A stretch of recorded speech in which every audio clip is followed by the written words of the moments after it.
Hello नमस्ते साथीहरू, welcome back again. आज चाहिँ म तपाईँहरूलाई कक्षा 11 को द म्याजिक अफ ओट्स बुकको मालिनी नामक कथाको चाहिँ मैले समरी भन्न गइरहेको छु। यसलाई चाहिँ मैले यो कथामा भएको चाहिँ मुख्य कुराहरूलाई चाहिँ मैले पोइन्ट आउट गरेर यसलाई चाहिँ मैले नेपालीमा चाहिँ यसको मेन कुराहरूलाई मैले डिटेलमा एक्सप्लेन गर्न गइरहेको छु।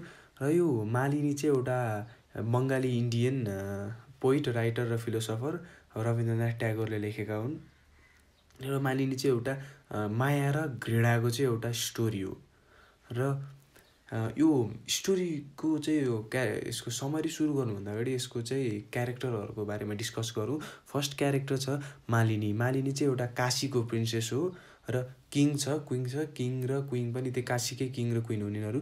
र प्रिन्स र त्यसपछि किमाङ्कर चाहिँ एउटा ब्राह्मीणहरूको लिडर हो। उसले चाहिँ सबै ब्राह्मीणहरूको ग्रुपलाई चाहिँ उसले लिड गरेको छ। र सुप्रिया चाहिँ केमानकरको साथी, उसको बच्चेदेखिको एकदम मिल्ने जिग्री साथी हो। र त्यसपछि आउँछन् गाउँलेका अरू ब्राह्मणहरू अथवा अरू हिन्दू धर्मावलम्बीहरू चाहिँ। त्यसपछि अरू सबैजनाहरू चाहिँ धेरैजनाहरू चाहिँ यो गाउँलेका अरू हिन्दू धर्मावलम्बीहरू चाहिँ छन्।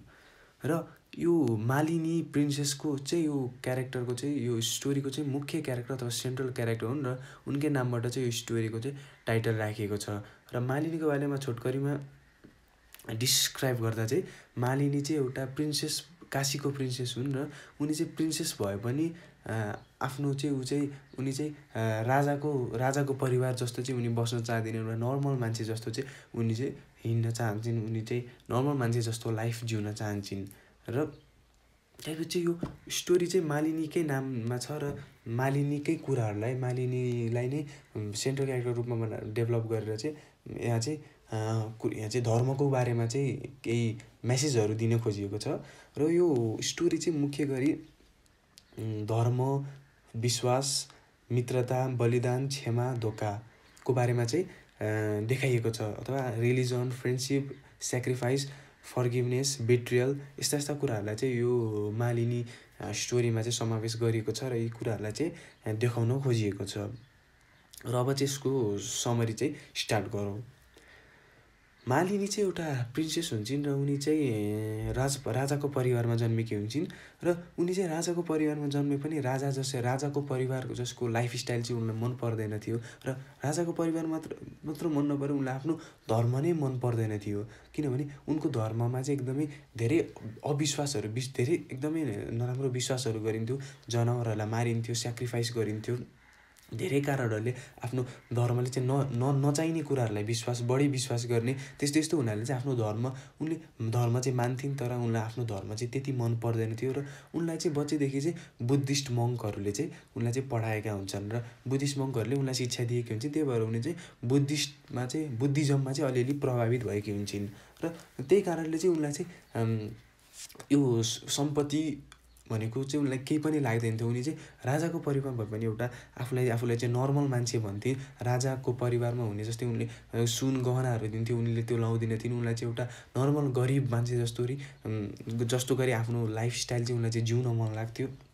र मालिनीलाई चाहिँ एकदमै उनी चाहिँ बुद्धिज्ममा चाहिँ एकदमै एट्र्याक्ट भएकी थिइन्। र उनले चाहिँ सबै धर्मलाई रेस्पेक्ट चाहिँ गर्थिन्। तर यो धर्म ठुलो, यो धर्म सानो भनेर उनले त्यस्तो भेदभाव पनि गर्दैन थिइन्। र त्यो मालिनी चाहिँ बुद्धिज्ममापट्टि एट्र्याक्ट भएको कुरा चाहिँ गाउँलेहरूले थाहा पाउँछन्। र त्यो गाउँमा चाहिँ अथवा पुरै देशभरि चाहिँ सबैजना चाहिँ बुद्धिज्मलाई चाहिँ एकदम नराम्रो मान्छन्। सबैजनाले हिन्दुज्मलाई नै फलो गर्छन्। सबैजना हिन्दुज्ममै बिलिभ गर्छन्। आफ्नो धर्मभन्दा बाहेक अरू धर्म उनीहरूले मन पराउँदैनन्। र सबै मान्छेहरू चाहिँ हिन्दुज्म भएकाले, हिन्दू राष्ट्र भएकाले चाहिँ मालिनी प्रिन्सेस जस्तो मान्छेले चाहिँ बुद्धिज्मपट्टि एट्र्याक्ट भएको कुरा चाहिँ उनीहरूले सुनेपछि उनीहरू चाहिँ एकदमै अलिकति उनीहरूलाई चाहिँ यस्तो मान्छेलाई चाहिँ हामीले देशमा राख्नु न, यस्तोलाई देशमा राख्यो भने हाम्रो धर्म नै सङ्कटमा पर्छ, हाम्रो धर्म नै नष्ट हुनसक्छ भन्ने उनीहरूले भिलेजरहरूले चाहिँ त्यस्तो, अथवा सबै ब्राह्मणहरूले सुप्रिया, केमाङ्कर लगायतका सबै ब्राह्मणहरू अथवा हिन्दू धर्म मान्ने मान्छेहरूले चाहिँ त्यस्तो सोच्छन्। र मालिनीलाई चाहिँ देश निकाला गर्नुपर्छ भनेर चाहिँ उनीहरू चाहिँ राजदरबारमा चाहिँ आउँछन्। र राजदरबारमा आएपछि चाहिँ उनीहरूले चाहिँ एकदमै विरोध गर्न थाल्छन्। मालिनीलाई देश निकाला गर्नुपर्छ, राजालाई चाहिँ त्यस्तो कुरा राख्छन् उनीहरूले। र राजा र राजाको किङ र क्विन चाहिँ एकदमै दुखित हुन्छन्। आफ्नो छोरीलाई चाहिँ देश निकाला गर्ने कुरा चाहिँ सबैले माग गरेको हुनाले र उनीहरू दुईजना दुखित भए पनि जनताले माग गरेपछि चाहिँ उनीहरूले चाहिँ नाइ भन्न चाहिँ मिल्दैन थियो। र मालिनी पनि आफ्नो बाहिर नै आफ्नो नर्मल मान्छे जसरी जिउन चाहन्थे र त्यही अनुसार नै मालिनी चाहिँ त्यो दरबार छोडेर चाहिँ उनी त्यो जाने निर्णय गरिन् र सबै ब्राह्मणहरूको माग चाहिँ राजाले पुरा गरिदिएन। र क्विनले चाहिँ उनलाई नजान रिक्वेस्ट गरे पनि किङले चाहिँ अब जनताहरूले माग गरेको हुनाले चाहिँ उनले चाहिँ पठाउनै पर्ने थियो। र मालिनी चाहिँ दरबारबाट बाहिर जान्छन् र त्यहाँ सबै त्यो ब्राह्मणहरूको ग्रुपमा चाहिँ केमानकर चाहिँ ती सबै ब्राह्मणहरूको लिडर थिए र सुप्रिया पनि केमानकरको एकदमै मिल्ने साथी, बच्चैदेखिको साथी थियो।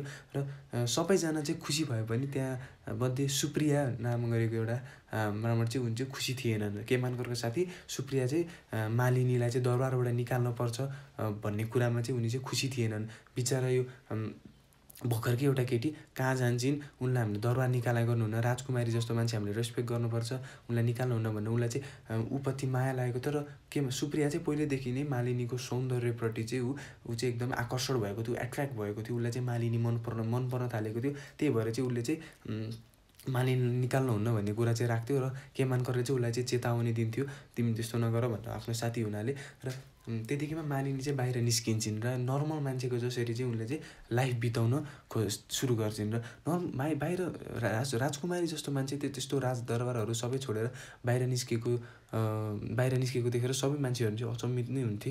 र उनी चाहिँ बाहिर निस्केपछि नि सबै मान्छेहरूलाई चाहिँ उनले चाहिँ सम्झाउन थालिन्। गाउँका मान्छेहरूलाई चाहिँ धर्म भनेको सानो ठुलो हुँदैन, सबै धर्म बराबर हो, म पनि हिन्दू धर्मलाई मान्छु, तर म बुद्धिज्म धर्मलाई पनि अलिकति रेस्पेक्ट गर्छु।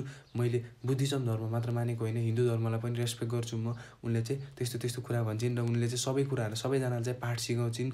र सबैजना चाहिँ मालिनी प्रति चाहिँ बिस्तारै उनीहरू चाहिँ एट्र्याक्ट हुन थाल्छन्। मालिनी एट्र्याक्ट भन्नाले उसको सौन्दर्यमा नभए उसको प्रिन्सिपलहरूमा, उसको विचार, उसको धारणाहरूमा चाहिँ, उसले भनेको कुराहरूमा चाहिँ उनीहरू एट्र्याक्ट हुन थाल्छन्। हामीले धर्मको नाममा हामीले विकृतिलाई हामीले भित्राउनुहुन्न। हामीले धर्मलाई चाहिँ हामीले राम्रोसँग मान्नुपर्छ।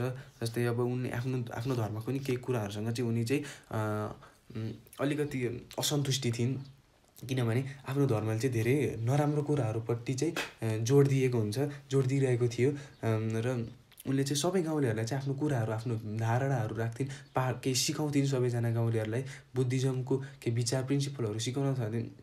र सबैजना चाहिँ ऊप्रति एट्र्याक्ट हुन थाल्छन्, बिस्तारै हुन थाल्यो उनीहरूप्रति चाहिँ एकदमै उसको विचारप्रति सबैजना चाहिँ अब उसकै पछि लाग्न थाले। सबैजनाले उसँग आशीर्वाद लिन थाले, उसलाई मान्न थाले र उसलाई फेरि राजदरबार नै फिर्ता लिएर आउनुपर्छ भन्ने चाहिँ माग गर्न थाले।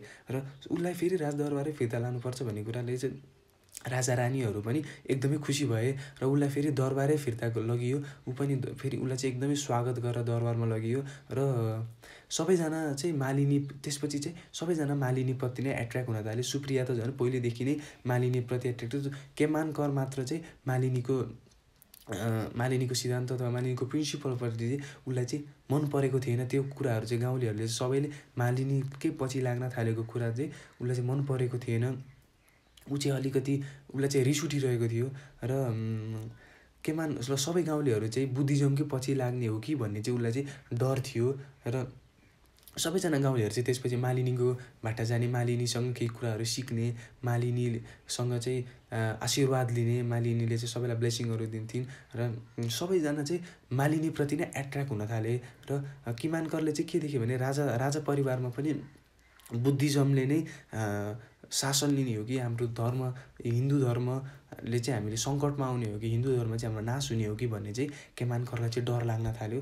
र केमानकर चाहिँ त्यही भएर केमानकर र सुप्रियाले चाहिँ एउटा सेक्रेट प्लान, उनीहरूले चाहिँ एउटा गोप्य प्लान बनाउँछन् कि केमानकर चाहिँ विदेश गएर सेनाहरू ल्याउने र राजासँग लड्ने र आफ्नो धर्मलाई चाहिँ जोगाउने भन्ने कुरा चाहिँ उनीहरू दुईजना गर्छन्। र सुप्रियालाई चाहिँ उसको विचारहरू मन नपऱ्यो भने उसले चाहिँ आफ्नै बच्चैदेखिको साथी भएर चाहिँ उसले नाइ भन्न सक्दैन थियो। र सुप्रिया पनि केमानकरसँगै जाने भनेर भन्छ। तर केमानकरले चाहिँ सुप्रियालाई तिमी यही दरबारतिर बस, तिमीले चाहिँ यहाँ भएको कुराहरू, यहाँ भएको गतिविधिहरूलाई चाहिँ जासुस गरेर चाहिँ मलाई चाहिँ बुझेर चाहिँ मलाई त्यहाँबाट खबर गरिराख, तिमी चाहिँ यहीँ बस भनेर चाहिँ केमानकरले चाहिँ सुप्रियालाई भन्छ। र सुप्रिया चाहिँ त्यहीँ बसिरहेको हुन्छ र सुप्रियालाई चाहिँ मालिनी अझ मन परिरहेको हुन्छ। र एक दिन चाहिँ दुईजना सुप्रिया र मालिनी चाहिँ बगैँचामा बसिरहेको बेलामा मालिनीले चाहिँ केमानकरको बारेमा चाहिँ सुप्रियालाई सोध्छिन्।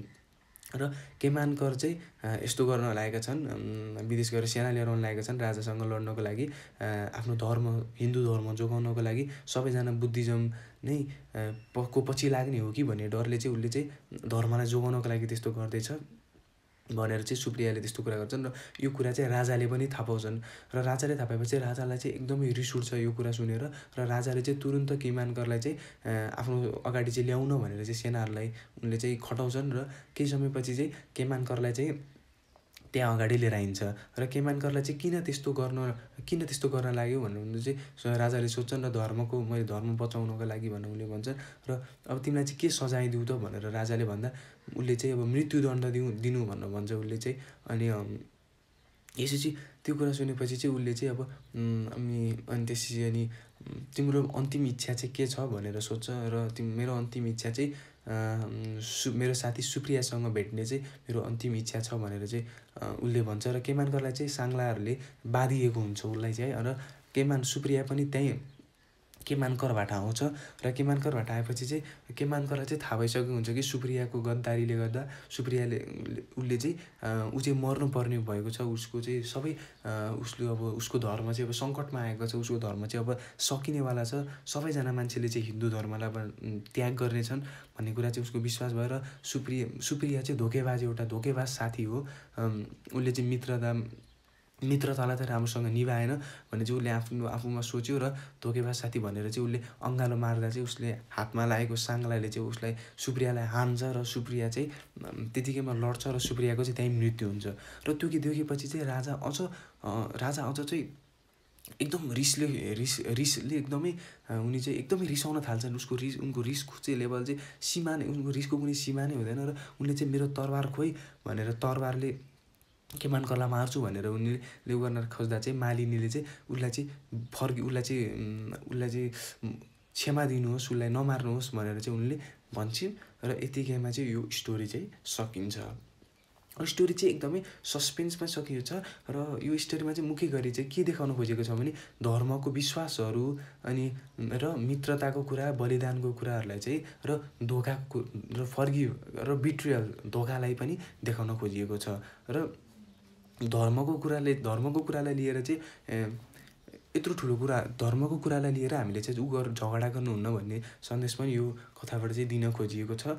र फ्रेन्डसिपहरूको जस्तो कुरालाई, मित्रताको कुरालाई, बलिदानलाई पनि सँगसँगै देखाउन खोजिएको छ। र अन्तिममा चाहिँ राजाले चाहिँ के केमानकरलाई माफी दिए अथवा क्षमा दिए त, सुप्रियालाई मारे पनि क्षमा दिए कि केमानकरलाई मृत्युदण्ड नै दिए भन्ने कुरालाई चाहिँ हामीले आफ्नो पत्ता लगाउनु पर्ने हुन्छ र आफ्नो ओपिनियन दिनुपर्ने हुन्छ। र एक्जाममा चाहिँ धेरै पटक सोधिरहेको हुन्छ, do you think king will forgive केमानकर भनेर धेरै पटक सोधिरहेको हुन्छ। यसलाई हामीले लेख्दा चाहिँ हाम्रो ओन ओपिनियन लेख्ने हो, हामीले जे पनि लेख्न सक्छौँ। केमानकरलाई फर्गिभ दिए, केमानकरलाई चाहिँ उनले क्षमा दिए पनि भन्न सकिन्छ, र केमानकरलाई क्षमा दिएनन्, मृत्युदण्ड दिए पनि भन्न सकिन्छ। र त्यो हामीले जे ओपिनियन दिन्छौँ हाम्रो, त्यसलाई चाहिँ हामीले पुष्टि गर्नुपर्छ। र त्यसलाई चाहिँ हामीले आफ्नो ओपिनियन दिन सक्छौँ, हामीले जे पनि भन्न सक्छौँ। र यो स्टोरी चाहिँ यति नै हो। र सजिलो छ स्टोरी, धेरै डिपमा जानुपर्ने हुँदैन। हामीले जस्ट मालिनीलाई चाहिँ मालिनीको उहरूलाई हामीले क्यारेक्टरहरूलाई पनि अलिअलि याद गर्नुपर्छ, कस्तो क्यारेक्टर छिन्, र केमानकर चाहिँ कस्तो क्यारेक्टर छ, सुप्रिया चाहिँ कस्तो क्यारेक्टर छ भनेर नै हामीले त्यो पनि याद गर्नुपर्छ। र केमानकर चाहिँ एउटा ब्राह्मण, एउटा लिडर हो। ऊ चाहिँ आफ्नो सिद्धान्तमा अडिग छ। उसले चाहिँ आफ्नो विचारलाई चाहिँ विचारको वरपर कहिले जाँदैन। ऊ आफ्नो विचारमा मात्र हिँड्छ सधैँ। आफूले के चाहेन, राम्रो काम गरिरहेको हुन्छ, नराम्रो काम गरिरहेको हुन्छ, ऊ चाहिँ आफ्नो सिद्धान्तमा अडिग छ। तर सुप्रिया चाहिँ त्यस्तो छैन, किनभने सुप्रियाले चाहिँ आफ्नो साथीलाई धोका दिन्छ। ऊ चाहिँ मालिनीको सौन्दर्यप्रति एट्र्याक्ट भएको हुन्छ। यी कुरालाई पनि याद गर्नुपर्छ। र मालिनीको स्वभावहरूलाई चाहिँ पनि हामीले याद गर्नुपर्छ। यी कुराहरूलाई पनि कहिले एक्जाममा चाहिँ सोधिरहेको हुन्छ। र हामीले यो स्टोरीबाट थाहा पाउनुपर्ने कुरा भनेको चाहिँ यति नै हो। र समरी चाहिँ यो स्टोरी अथवा पोइटिक प्ले चाहिँ मालिनी चाहिँ यही बेसमा छ। र आजको लागि यति नै हो साथीहरू। तपाईँहरूले चाहिँ यो स्टोरी राम्रोसँग बुझ्नुभयो होला र एक्जाममा चाहिँ यसबाट क्वेसन जस्तोसुकै क्वेसन आए पनि सजिलैले एटेम्प गर्न सक्नुहुन्छ होला भन्ने आशा गरेको छु। र यदि मेरो समरी मन परेको छ भने मेरो यो भिडियोलाई लाइक गरिदिनु होला, केही क्वेसन्सहरू छ भने कमेन्ट गरिदिनु होला, फिडब्याक दिनु होला र साथीहरूको बिच सेयर पनि गर्न नभुल्नु होला। र मेरो यस्तै एजुकेसनल भिडियोको लागि मेरो च्यानल एजुकेसनल एरालाई सब्सक्राइब गरिदिनु होला र साथसाथै रहेको बेल आइकनलाई पनि दबाउनु होला। र यति भन्दै आजको लागि बिदा हुन चाहन्छु। बाई, जय नेपाल।